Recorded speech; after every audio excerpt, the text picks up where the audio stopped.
Ladies and gentlemen, inductee Billy Hugh Hudson. Here is the MCHS High School 1946 football team. Left to right on the front row, number 21, Sonny Gordon, number 14, Lloyd Darnell, 30, Cecil Stone, 11, Herschel Matheny, 16, Punch Whitaker, 13, Robert Duvall, 23, J.D. Heath, and 22, Alton Parrish. On the second row, Thurman Kennedy, left to right, Irvin Bolden is second, 12 is Robert Glenn Norrell, number 20, our inductee, Billy Hugh Hudson. Next is Louis Burgett, number 26, William Hardin Guinea Gullion, 24, Bobby Pickens, and 28, Martin Ditto. On the back row, Coach Woodrow Pig Davis. Coach Davis would go on to a very successful high school coaching career in the Columbus, Georgia area, and he had some sons to play for Coach Bryant. Number 15 is Howard McGehee. 10 is Bobby Solly. 17, Bruce Long. 31, Curtis Jones Jr. 19, Kelly Parrish. And 43, Ray Benefiel. Here is the MCHS High School 1946 team, the starting lineup. Left to right along that line. At left end or right end on the left side is Bruce Long. Billy Hugh Hudson is next. Louis Burgett. The center is William Hardin Guinea Gullion. At left guard, Bobby Pickens. Left tackle, Martin Ditto. And at left end, Alton Parrish. In the backfield, left to right, Punch Whitaker, the quarterback.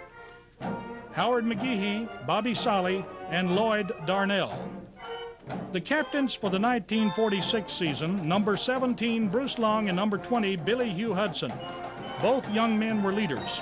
They would continue to lead in the future, and both would serve in Korea. Bruce Long's last days of leadership are shown in the last few words of a letter to his parents on July the 9th, 1953. The second lieutenant had left Auburn's engineering school to volunteer for the infantry. In the letter, he stated they had taken another hill, and he was not as comfortable as he had been on the other hill, and that he must try to fix some kind of shelter for his men. He was killed on July the 15th, 1953. Billy Hugh, along with football teammates and others, would serve as pallbearers in one of the largest funerals in Guntersville's history. Billy Hugh Hudson earned a reputation as a tough lineman and was rewarded by being selected the team captain. He attended Auburn on a scholarship before transferring to Jacksonville State in 1948.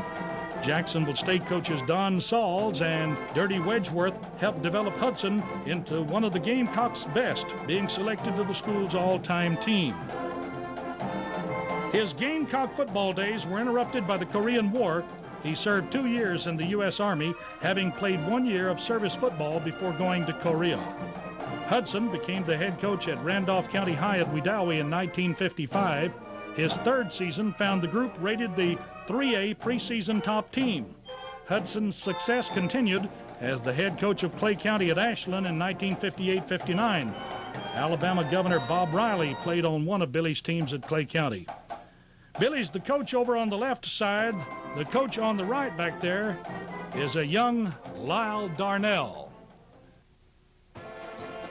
With the Cheehaw Conference Coach of the Year award, Hudson next headed to Boaz. The Boaz staff, left to right, Vanoy Jolly, who still lives in Boaz and does prison ministry for the Etowah County jails. Next is Lionel Tiger Wright, Billy Hugh Hudson, and the late C.K. Preacher Gant.